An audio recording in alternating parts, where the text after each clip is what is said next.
میں نے جتنا قرآن پاک کو پڑھا مجھے 5 چیزیں 5 اصول نظر آئے بیسیکلی فنڈامنٹلز کہ جس سے آپ جہاں بھی جس حال میں بھی ہوں پیسے کما لیں گے. اچھا. پہلا اصول forgiveness is the power, یا دوسرے لفظ میں forgiveness کی جو طاقت ہے وہ کیا ہے. forgiveness ایک تو لوگوں کو معاف کر دینا اور ایک اللہ سے استغفار کرنا. اللہ سے استغفار کرنے سے کتنا رزق آتا ہے آپ کی سوچ ہے. اچھا. اور استغفار کیا یہ صرف ہم جو روز کرتے ہیں وہ ہے یا کچھ اور چیز کا نام استغفار ہے. یہ بھی 2 چیزوں کے اوپر بات کرتا ہوں. حضرت نوح علیہ السلام نے 930 سال تقریباً تبلیغ کی ہے. 930 سال کے قریب 950 سال کے قریب انہوں نے صرف تبلیغ کی ہے. یعنی ان کی ظاہری زندگی اس سے زیادہ تھی, انہوں نے لوگوں میں زندگی گزاری سارا کچھ, پھر نبوت کا اعلان کیا. تو ان کی نبوت کا ٹائم 930 سے 960 سال کے درمیان ہے تقریباً. بہت کم لوگوں نے ان کے جو ہے وہ دین کے اوپر عمل کیا, لیکن انہوں نے لوگوں کو ایک ایسا فارمولا بتا دیا کہ جس سے رزق آتا ہی آتا ہے. سورہ نوح کی آیت نمبر, میں چونکہ آیتیں لکھی ہوئی ہیں تو اس لیے میں وہاں سے پڑھنے کی کوشش کروں گا. آیت نمبر 10, 11 اور 12. اور ہم نے کہا اے لوگو اپنے رب سے استغفار کیا کرو, بے شک وہ بڑا معاف کرنے والا ہے.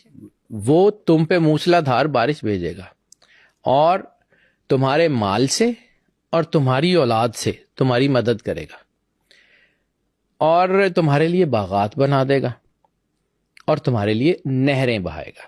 ٹھیک ہے, اب یہ رزق کی ڈائمینشنز اللہ نے بتائیں. اب یہ ایک چیز یاد رکھیے گا کہ نوح علیہ السلام کا جو دور ہے اس میں یہ موبائل فونز اور یہ ٹیکنالوجیز نہیں تھی. وہ ایگریکلچرل سوسائٹی ہے. تو ایگریکلچرل سوسائٹی میں کیا ہے, بارش رزق ہے, اوپر سے پانی آتا ہے, فصلیں اچھی ہوتی ہیں, وافر پانی ہے, وافر پیسہ ہے, اچھی فصلیں, اچھی چیزیں.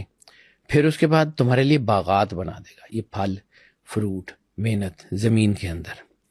پھر اس کے بعد تمہارے مال سے یعنی تمہارے پیسوں سے اور تمہاری اولاد سے تمہارے بیٹوں سے تمہاری مدد کرے گا.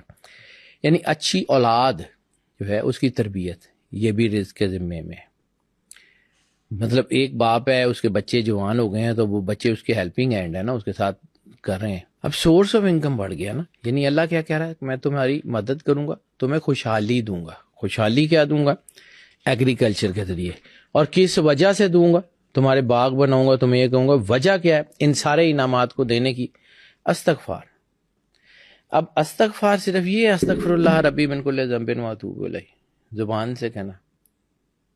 استغفار کی تسبیح وہ تسبیح ہے جو نہ جو ہے وہ دانوں پہ منکوں پہ پڑی جاتی ہے نہ ہاتھوں پہ پڑی جاتی ہے.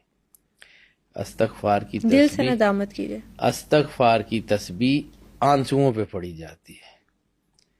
استغفار کی تسبیح مالک کے سامنے پڑی جاتی ہے. قرآن پاک میں اللہ نے استغفار کا ایک طریقہ بتایا ہوا ہے, اس کو سمجھ لیں, رزق بھی آ جائے گا, زندگی بھی آسان ہو جائے گی اور آخرت بھی اچھی ہو جائے گی.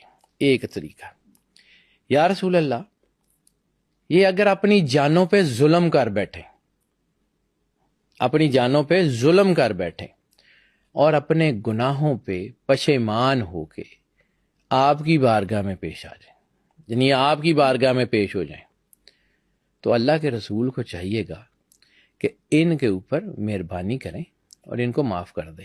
یہ اللہ کو تو معاف کرنے والا اور مہربانی پائیں گے. یعنی اللہ نے اپنی پوری کی پوری ڈیڈیکیٹڈ پاور, قرآن پاک کی اس آیت کو سمجھیے, یہ نص ہے کہ اللہ نے اپنی ڈیڈیکیٹڈ پاور سرور انبیاء صلی اللہ علیہ وآلہ وسلم کی جو ہے وہ ذات میں ریسٹ کر دی ہے. استغفار کا طریقہ کیا ہے, رسالت مآب سرور انبیاء صلی اللہ علیہ وآلہ وسلم. دوسری ندامت. میں نے کہا نا استغفار کی تسبیح جو ہے نا وہ یہ منکوں پہ پڑھنے سے کچھ نہیں ہوتا, 10 کروڑ دفعہ کہتے رہے, اللہ نے بھی پتا تسی اندروں کی ڈگ سے آنے ہو. ٹھیک ہے, ایک ہلکی سی جو ہے نا وہ ندامت. کہا جاتا ہے نا کہ جہاں عبادتیں قبول نہ ہوں وہاں ندامتیں قبول ہو جاتی ہیں. یہ جب آپ کے اندر یہ آتی ہے نا کہ مالے غلطی ہو گئی. میں نے آپ کو ایک کہانی سنائی تھی, یعنی آپ صرف میں چھوٹی چھوٹی چیزوں سے نا اللہ سیکھا ہے. میں نے آپ کو کہا تھا ہمارے نا ایک علاقے میں ایک آنٹی ہوتی تھی, وہ بچوں کو بہت ڈانٹتی ہوتی تھی. تو ہم چھوٹے تھے، مطلب سائیکلیں چلایا کرتے تھے، دوسری تیسری چوتھی کی بات ہے، سڑک پہ اس وقت اتنی ٹریفک بھی نہیں ہوتی تھی، تو ہمارے گھر کے بعد بڑی سڑک تھی، تو ہم وہاں سائیکلیں چلایا کرتے تھے. تو ایک دن وہ آنٹی کا جو بیٹا تھا نا، وہ اس سے کوئی غلطی ہو گئی یا کچھ ایسا ہو گیا، تو اس کو لگتا تھا کہ آنٹی جو ہے نا وہ آج ماما لوگوں کے ساتھ ہی لڑتی ہیں تو بچوں کو تو بہت مارتی تھی. تو اس کو بڑا جو ہے نا وہ لگتا تھا کہ آج تو بس گئے. تو وہ سائیکل چلاتے ہوئے ہم آ رہے تھے، تو اس نے دیکھا کہ ماما دروازے پہ کھڑی ہیں اور ماما کو غصہ بھی چڑھا ہوا ہے اور ماما نے آج گھنٹی بھی بڑی لگانی. وہ بچہ بہت سیانا تھا، اس بچے نے مجھے اللہ سکھایا ہے، میں سیریسلی کہہ رہا ہوں، میں اللہ کو حاضر ناظر جان کے کہتا ہوں، اس چھوٹے سے بچے نے مجھے اللہ سکھایا تھا کہ اللہ کے ساتھ بات کیا کرنی. اس نے نا اپنی سائیکل چھوڑی اور دوڑتا ہوا جا کے، اس سے پہلے کہ ماما کو بولیں یا کوئی باتیں کریں، اس نے جا کے ماما کو گلے لگا لیا. اچھا ماما سوری نا، غلطی ہو گئی نا. تو ماما کو غصہ بھول گیا، ماما کو بھول گیا اس نے کیا کرنا تھا. اس نے اس کو گلے لگایا، ہائے میرا پتر تینوں سٹ تے نہیں لگی. تو اس دن مجھے سمجھ آیا کہ اگر آپ نے اللہ سے بات کرنی ہے، اللہ 70 ماؤں سے زیادہ پیار کرتا ہے، تو اس کے پاس جا کے اتنا ہی کہنا ہے نا کہ یا اللہ سوری نا، غلطی ہو گئی نا، تو چل. تو وہ ایک دم سے وہ آپ کو کور اپ کر لے گا. تو جب اللہ کور اپ کر لے گا تو مسئلے حل ہو ہی جائیں گے. بالکل، اللہ تو مہربان ہے. یہ اس استغفار کی پاور کو سمجھیے، یہ قرآن پاک میں اتنا بڑا نسخہ ہے. ہم لوگ استغفار پڑھتے ہیں، ہوتا کچھ نہیں. وہی لا آف ریورس اٹریکشن جس کا میں نے پہلے ذکر کیا تھا. ہم سوچتے یہ ہیں کہ ہم جو ہیں وہ گناہوں سے معافی مانگ رہے ہوتے ہیں اور ہم اندر گناہوں سے بھرے ہوتے ہیں. ایسے ہی ہے. ٹھیک ہے، ہم اندر سے اس کے بارے میں سوچ رہے ہوتے ہیں، اندر نیگیٹو انرجی اٹریکٹ ہو رہی ہوتی ہے. ہم اللہ کے اوپر جو ہے نا وہ بھروسہ کرتے ہیں، لیکن اندر سے ہم ڈر رہے ہوتے ہیں. یہ ساری چیزیں ایسی ہیں. یہ آپ کچھ لا آف یہ بھی دل میں اٹریکشن خیال ہوتا ہے پتہ نہیں معافی ہوگی بھی کہ نہیں ہوگی. یقین کے ساتھ ہوگی. اس یقین کے ساتھ جائیں نا اللہ کے ساتھ.